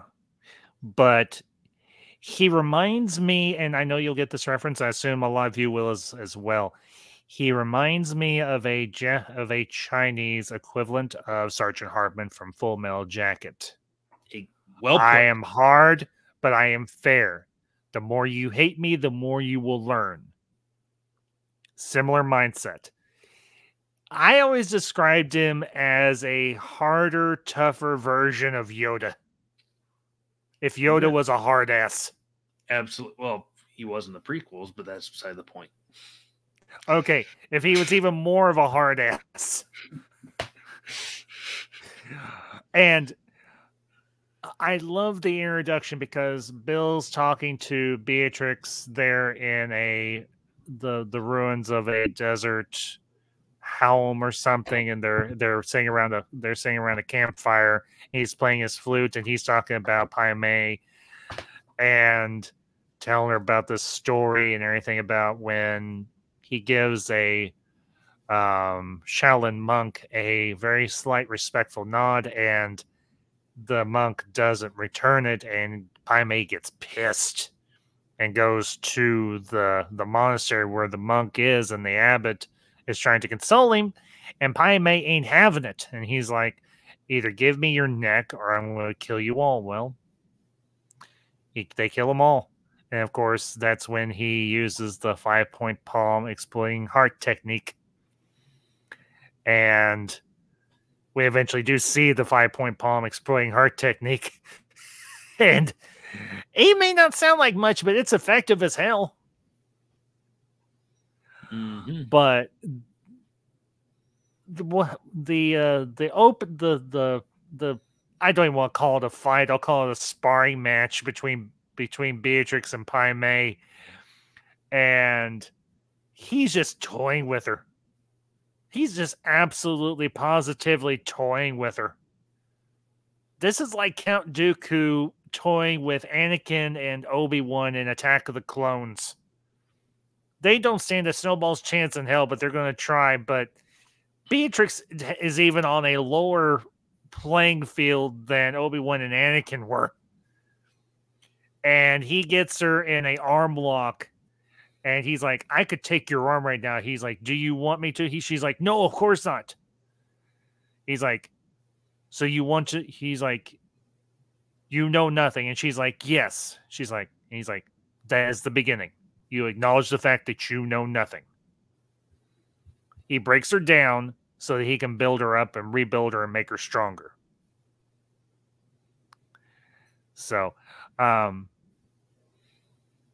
course, we get the train montage, and I have to admit, it's one of the coolest train montages I've seen. So, Ace, your thoughts on that?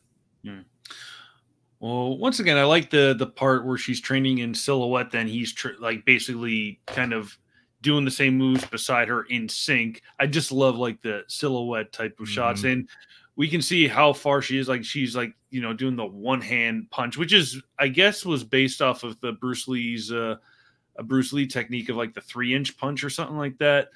And you can see her like, you know, just trying over and over again, like to her hand starts to blister and bleed. And she even does in her sleep and ends up punching a concrete wall. She's like, ah, yeah. But, you know, she just keeps at it, trying to get stronger and stronger, like not giving up no matter how much it hurts. Yeah. And then, of course, they're seeing having dinner in one scene, and she's trying like hell to use those chopsticks. And she just can't get the knack of it. And she drops the chopsticks. I'm like, don't you do it. Don't you freaking do it. You know what's going to happen if you do what I think what you're going to do. And she does it, and he gets pissed. And rightfully so. He's like, if you want to eat like an animal, you can sleep outside like an animal, and I'll feed you on the floor like an animal. If you want to eat like a human, you pick up those chopsticks and you try again. And of course, she gets it. And for people that aren't like regular chopsticks users, like it's really not all that hard to use. Like once you've had a little practice, but if you're basically kind of exhausted, like maybe you do some physical work that requires your hands, and they've basically kind of lost the strength in your muscles, you kind of lose patience for trying to use chopsticks. And you're just like, let me use a fork. But she doesn't have a fork as an option, so she tries eating by hand. And, you know, the one thing I like is you can slowly see through the progression of the scenes, he starts to respect her because she's putting in the work. She's putting up with him. She's putting up with his attitude and so on.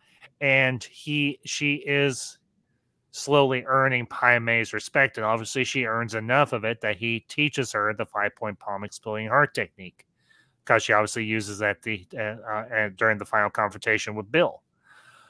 And, you know, I know I'm jumping ahead a bit here, but it makes me sad because Bill sends El Driver to be trained by Pai Mei, and then she ends up killing him. Of course, that's after Pai Mei takes out one of her eyes. Why she wears the eye patch. That's the reason why she wears it. Yeah, she damn well did deserve it. She probably got snarky. She probably didn't listen to Bill's advice, and she paid for it.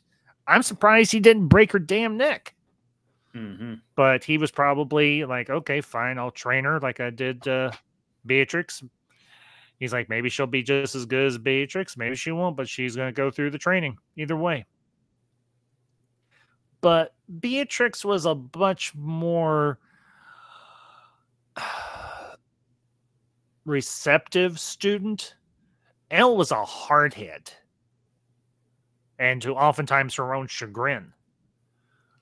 And you see that in the fight between her and Beatrix in Bud's trailer, because she thinks she's got the one up on Beatrix, but then she peers down the end of the hallway with Bud's Hanzo sword, and she's like, yeah, I killed your master, and now I'm going to kill you with your own sword. And I'm like, I wouldn't be so sure about that, kiddo. I really, really wouldn't. Considering all the hell that you all have put her through already, you really think you're going to take her out? You didn't even have the guts to fight Bud one-on-one. You tricked him. Which tells me that El Driver is more of the dirty, underhanded type of assassin rather than like O-Ren or Vernita Green or whatever. She probably was one of the last ones to punch Beatrix and everything when they were all beating her up there in the church. So, anything you want to add, Ace? Well, I'm trying to think. Like we went from Pai Mei to like the fight with the El Driver. So I just kind of want to say, like that her when she's in the coffin underground, like she was smart enough to, you know, have a razor blade in her boot, and I guess Bud was too dumb to check her feet, but he probably figured it makes no difference. You're not gonna be able to move in a coffin, which is true. It's too tight of a space, but that would be a horrible way to go out, being buried alive 6 feet under. I mean, who knows if they actually buried her 6 feet, but she's able to, like obviously cut herself loose and punch her way out because of her training, which is cool. But just the amount of patience and strength it would take to punch through wood and then like be able to resist all that dirt that's pouring down on you, then trying to dig your way out while trying to, hold your breath and trying to breathe because the dirt is trying to collapse in on you and you're trying not to suffocate. That'd be that'd be so difficult to, and obviously it's a movie, it's not real, but just imagine like how much strength and endurance it took her. Yeah. And then to find Bud later on, obviously he's trying to sell obviously her Hattori Hanzo sword to El Driver, and El Driver, like you said, dirty underhand takes him out with a black mamba. Not only is she using a dirty technique, she's trying to make it seem like it was Beatrix, so she can at least keep the money for herself and whatnot, and then still be in good graces with Bill. Yeah, and you make a good point. I don't know if it is physically possible for somebody to dig themselves out of their grave or not, but the reaction to that diner worker when she walks in and sits down and says, "Can I have a glass of water, please?" Just a nice little button on the end of that scene. Yeah, if someone was like buried 6 feet under, they'd have to be in a coffin because like buried in dirt, the weight would prevent you from being able to breathe. But you'd have to have, obviously, unless it's cheap wood, you're not gonna be able to punch your way out. And I remember in one story, like I'm getting a little off track, but they used a belt buckle to basically try to claw their way out of the coffin, and it was like a thicker, fancier wood of coffin. Yeah, because this was a very cheap pine wood or just a very cheap wood coffin. It wasn't anything fancy, obviously. So obviously she was able to punch her way through it, but Bud would know she could do that. And I think we can venture a guess to say that he probably didn't know that she went for training with Pai Mei, and he taught her as well as he did. I mean, she excelled as a student of Pai Mei, which says a lot about her and also about her willingness to learn from somebody who's very hard, but has the knowledge that she wants. It's a perfect example of a master and student dynamic where the master has all the knowledge and he has earned it through a lifetime of training and discipline and so on for himself. And then he ends up getting poisoned by some blonde one-eyed bitch. Absolutely. And I think that just goes to show Beatrix, because her character, because I think she endured that because she loved Bill enough at one point in time that she wanted to be his equal. She wanted to be on the same level as him. She wanted to be not in a go toe to toe, but she wanted to be his equal. And because she had that much love and respect for him, that she was able to put up with that. And that's why El Driver wasn't able to, listen to Bill about the, no sass to him and whatnot, because she thought she loved Bill, like she wanted to be his number one as opposed to Beatrix, but in reality she just kind of coveted that position. She just wanted to be the most dangerous woman. She wanted to be Bill's equal, but she didn't want to put in the work for it. She just wanted the status, like to be Bill's number one, but she didn't want to have the work for it. She didn't want to earn it. Yeah, exactly. And then, of course, she gets her end there in Bud's trailer when Beatrix snatches out her other eye. And wallowing around in a man's dirty, nasty, grimy, disgusting bathroom, blind as a bat. And, I want to make one comment real quick. At the closing credits, they put a question mark over El Driver's name. She's dead. She ain't gonna be able to do much anyway. She's blind. She has no eyes. Because Beatrix doesn't just snatch out the eye. She squashes it underneath her bare foot. And even I got a little ick moment. Tarantino and his feet. That's true too. I have to make that comment every time. I don't think El Driver is alive because that Black Mamba was in there. He'll probably find her and put her out of her misery. Oh yeah, or definitely. make it more excruciating last little bit of misery. Oh yeah, definitely. And then, she's down in Mexico at this point. At least we can assume it's Mexico she's at this point. And she comes to the first of many of Bill's father figures, Esteban Viejo, a man of leisure, once a now former pimp and gang lord, played by James Parks, if I remember his first name correctly.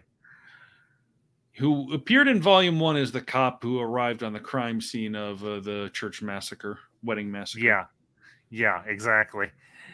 And I love, just to backtrack a little bit, I love how the father addresses the son number one, like a callback to the old Charlie Chan detective stories or detective movies, if you remember the character of Charlie Chan or not. He always addressed his son as son number one, and he had several children besides son number one, but I think that was a bit of a callback to that particular character between the father and the son. Yeah. But yeah, so for those of you who are wondering, who the heck is Charlie Chan? He was a character from like the old black and white TV shows and movies and everything. He was a detective, kind of the same vein as, say, Columbo or Sherlock Holmes or so, and all those other TV and movie detectives from back in the day. And very quirky little character. You can probably look up clips of his show or his movies on YouTube more than likely. So, or wherever you end up, wherever you're watching this. Interesting little scene there between Beatrix and Esteban. And I love how they worm around the way that they can both speak English, because obviously James Park isn't probably fluent in Spanish more than likely. So, and eventually she's like, okay, this has been all nice. You've been respectful. I've been respectful. Where's Bill? He's like, I'm going to draw you a map to show you where he's at. And then, of course, we get to the end. We get to the big scene. Final confrontation between Bill and Beatrix. So, Ace, I'm going to let you open up here.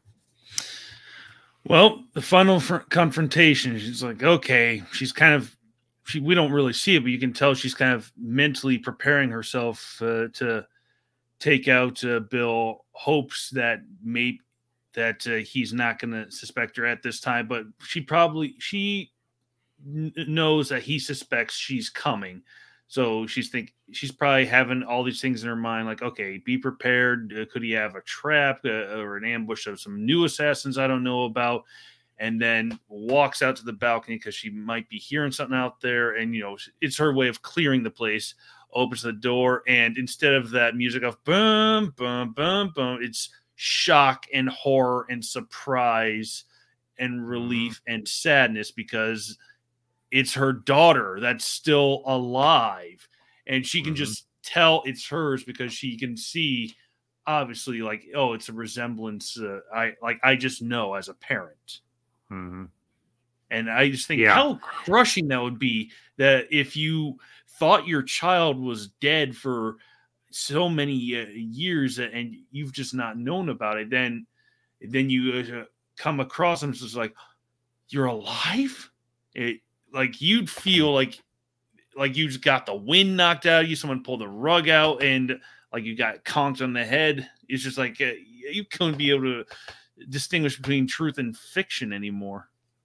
Yeah, and obviously, Bill and Baby are playing cops and robbers or cowboys and Indians or whatever, and she shoots Beatrix, and Beatrix doesn't know exactly how to respond. And Bill's like, "Mommy, you've been shot. Die." And she's like, "BB, I knew you were the best." And then she collapses. and BB runs over to her. And I have to say, the actress who played BB, so darn adorable and very cute kid, did a great job. She reminds me a little bit of the actress, the same young actress who played young Leia in Kenobi. Had a lot of good presence there as well. Very good acting ability for someone so young. And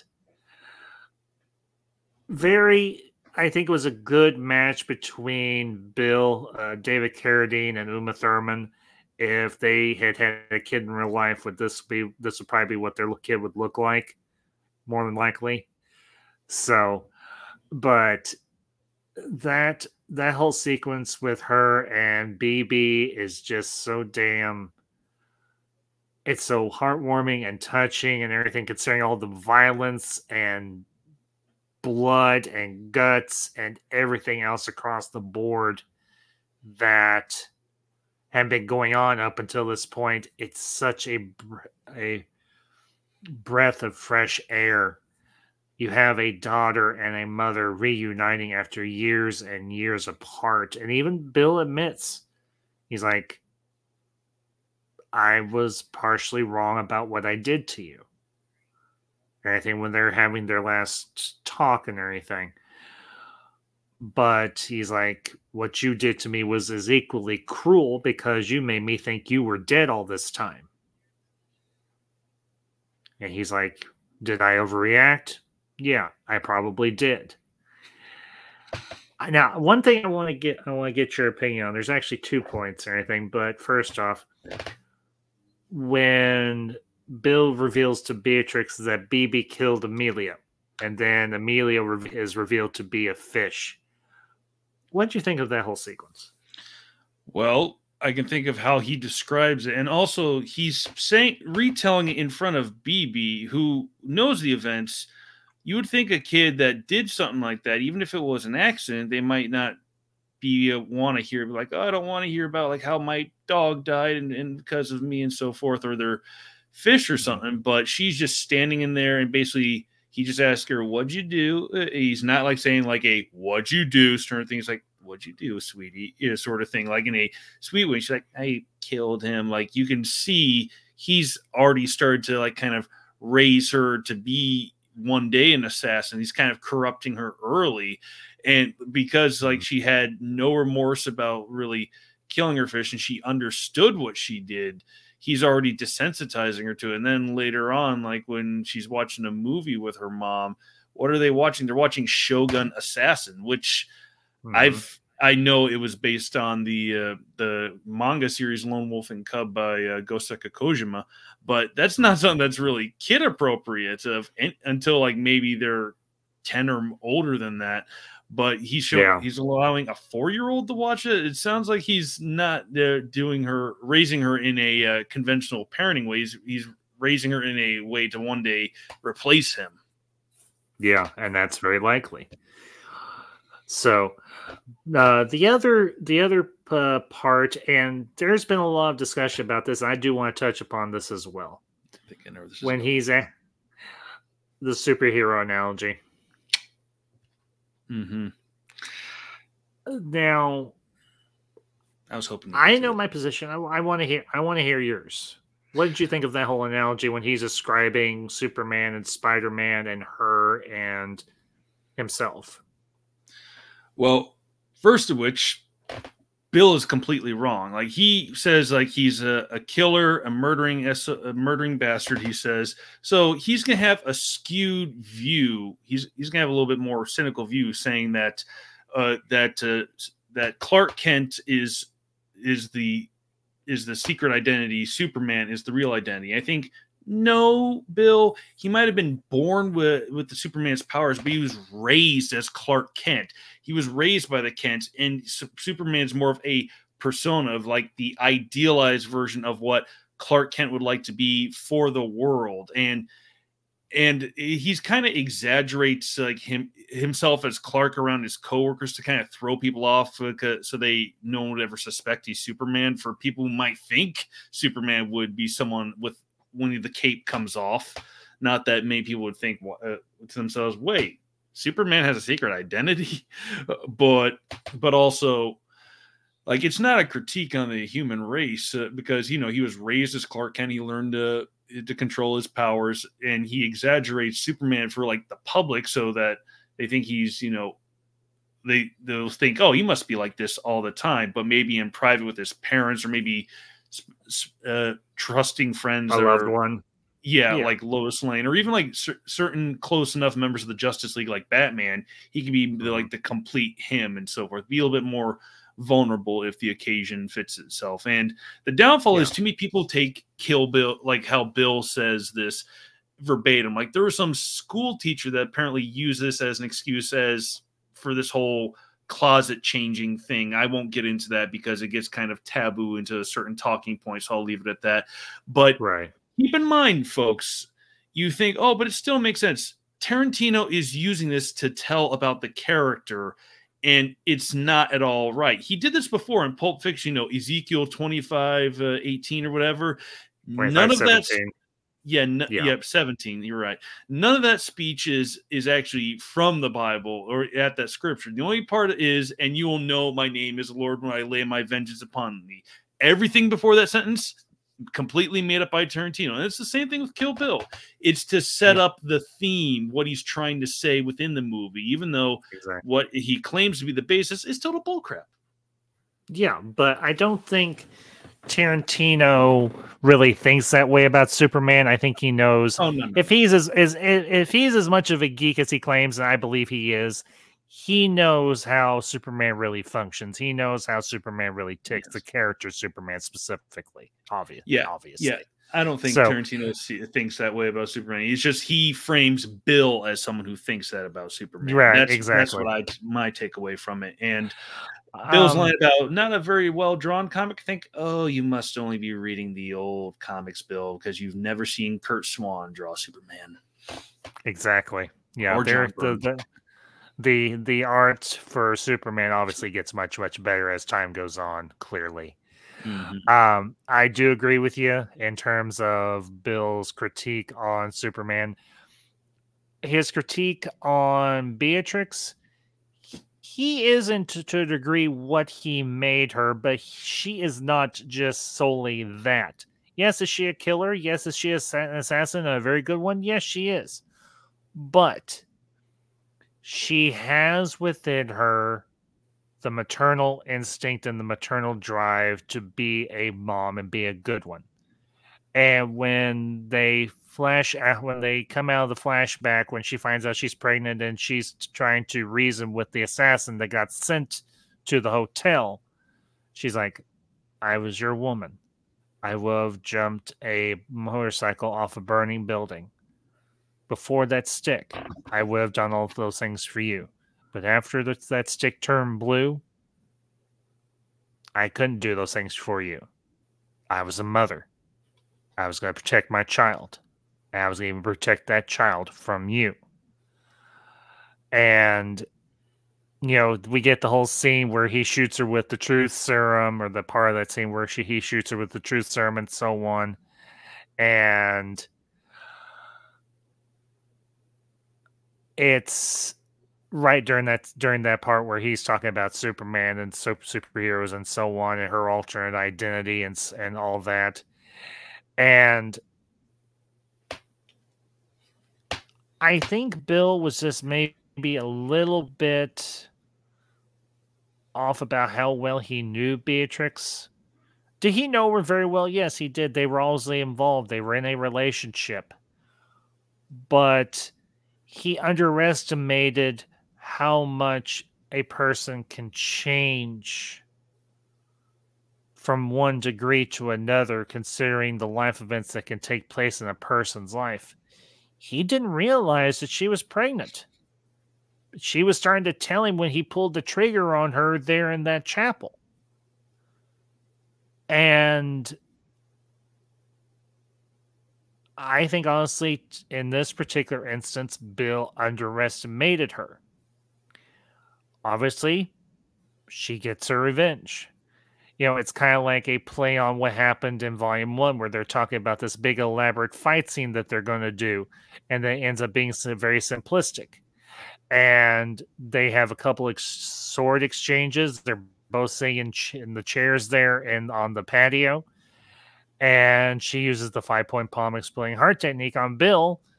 And that scene echoes the scene that we see at the beginning of the movie, where he's talking to her just before he has her beat up and killed by the rest of the deadly vipers. And he asks her, "How do I look?" And she's like, "You look ready." And he walks, takes 5 steps, and then he just collapses. And if you think about it, like the 5-point exploding heart technique works after you've taken 5 steps. In theory, you could just be in a wheelchair the rest of your life. That's true too. that could work too. You could prolong it. In theory, yeah. And then of course we have the morning after. Her and BB are at a hotel somewhere. She's in the bathroom laughing and crying, and she's holding a teddy bear, and BB's out there watching Heckle and Jekyll. For those of you that might not recognize that old cartoon that was called Heckle and Jekyll, is a pair of crows or mud pies that always did all sorts of shenanigans to different farmers and woodland creatures and so on. I actually grew up watching Heckle and Jekyll as a kid myself, so I recognized it and everything. I recognized the birds and everything right off. And this is essentially a catharsis for her. She's getting all the emotions out that she's been having built up and having to hold back so she could finish her task, finish her list. So, Ace, your thoughts on that? Well, I thought a couple things. Like first, I kind of want to backtrack a little bit. Like when he was first shot her with the truth serum dart, and we could see that he's drinking tequila. And after listening to her explain like how she went from being his woman to being, the mother to be of BB, he's still been drinking. So I wonder if he was kind of intentionally drinking to kind of slow it, because he kind of thought about what his brother Bud had said. He's like, he's right. We do deserve to die. And he, obviously I overreacted, and like, it sounds like something. And she's like, you overreacted. That's how your explanation. It sounds like someone who's been drinking too much has been saying, just like, oh, I overreacted. So I wonder if he intentionally was drinking just to give her revenge, because he's thought about what Bud had said, like, we all deserve to die. And Bill's kind of like, you're right, we do. And he's like, I've done a horrible job, and I can basically see that I'm putting my daughter on the same path, so I deserve to die. So I wonder if he intentionally was drinking this to slow himself down so that she would come out on top. And that's possible. Just I didn't think about that, but that's possible. I didn't think about that, but that's actually kind of that's a good observation. And I did have another point. Also, like you said, when she's basically coming apart, like in the bathroom, he mentions euphoria is something that happens when she shot with the dart, and she probably experienced euphoria, especially after she killed him. But I can't remember if he said how long the euphoric phase lasts. So for all we know, it lasted quite a while after killing him, until she got to that bathroom. She's coming down, and all the emotion is caving in on her, and because of the euphoria is gone, but also like she's experienced happiness that it's over, grief that she's killed Bill, and relief, but also because she realizes in Volume 1 when she killed Miss Green, the Vernita. Thank you. I was about to say Vita, but Vernita Green's herself, that her daughter saw it. She realizes like, oh, I killed all of them. It's over. But no, it's not over. Her daughter's going to want to come after me, and the cycle will continue. Maybe. Because it wouldn't be hard for her and BB just to disappear. If you think about it. Possibly, yeah. Yeah. They could just disappear. The world's a big place, and it wouldn't be hard for her and BB to just disappear to some corner of the world, and raise BB. She grows up, has a life of her own, maybe gets married, whatever road she wants to go down, because now she has a clean slate. She can have a normal childhood with her mom. Maybe she goes somewhere and opens that record store like she was going to with Tommy. Well, they worked in an existing record store, but yes. Yeah, but you get my point. She could probably do something like that, or she could do whatever she wants. She's obviously wealthy and everything from all the jobs she did as an assassin. Yeah, she's got access to funds. Awesome. Yeah, that too. Yeah, and that motorcycle. Awesome Bruce Lee homages. Very much so. Absolutely. But of course, she leaves the bathroom, goes out there and lays on the bed, and then you have the text. The lioness and the cub are reunited. All is right in the jungle. And now, I did not know this at the time. I didn't find this out until I got anything. This is back when I originally got both Kill Bill and Kill Bill, both movies on DVD. Robert Rodriguez did the end score for Volume 2. Now, granted, RZA from Wu-Tang Clan did work on it some as well, but Robert Rodriguez did a big chunk of the score for Volume 2, and he actually did the song.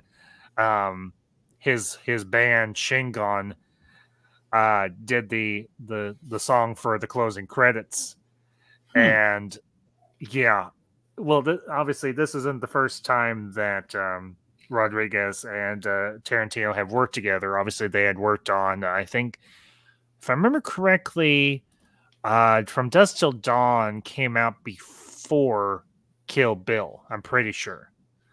I think before Jackie Brown, I want to say. Yeah, that too. Yeah. From Dusk Till Dawn, I think, came out just a little while after Pulp Fiction did, if I remember correctly. So, wasn't there like some anthology movie they worked on together? Not Grindhouse, but basically it was in between Pulp Fiction and From Dusk Till Dawn. There was like two, like they basically directed like a half-hour segment, and there was like each, and there was like two other directors that directed a segment, something like that. It might have been Sin City.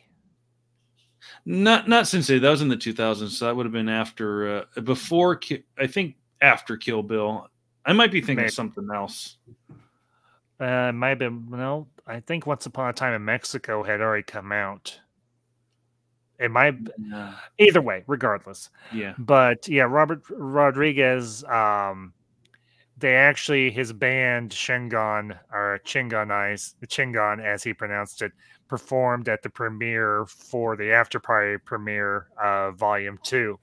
And it's actually on the DVD of Volume 2, and they actually do the song. The singer, the mariachi singer, does the song and everything, sings it, that's played during the closing credits of the movie. And it's like that piece of music from Volume 1 and everything, the Steadicam shot of Overin and her posse. By far two of my favorite pieces of music from a Tarantino movie, and it's within the same story. Kill Bill Volumes 1 and Volume 2. And just so cool. I'll include a link to both of those pieces of music down in the description of this review and everything for y'all to listen to. So, any final thoughts, Ace, on either Volume 1 or Volume 2 of Kill Bill before we round up? No, I'm set. Okay. Well, I do want to thank Ace and Mr. MB Geek, who was able to be here for a little while today. I hope you all enjoyed our discussion. And as always, leave your comments down below with anything me and Ace or Geek or anything brought up. Of course, we will be back next month with episode 5 of the Tarantino podcast. And we'll be, of course, talking about Inglourious Bastards. So be sure to check that out. Obviously, make sure you keep an eye on my social media accounts on Instagram and X and everything, because I'm always uploading there what's coming out for the channel, including this, obviously. But the next episode of Tarantino Podcast also going to have another episode of the Ultra Retro Rewind podcast. That'll be coming out in a week or so, and everything will be discussing The Adventures of Robin Hood from the 1930s with Mr. Errol Flynn. So, but I hope you all enjoyed this. We certainly enjoyed bringing it to you. Y'all have a great day, great night, or great weekend wherever you're at. And as I like to say, stay ambassadorial. Be honest, be yourself, and never take yourself too seriously. If you do all those things, you always have a place in the ambassadorial wing. Y'all have a great one. We'll see you next time. Peace. Kill with power.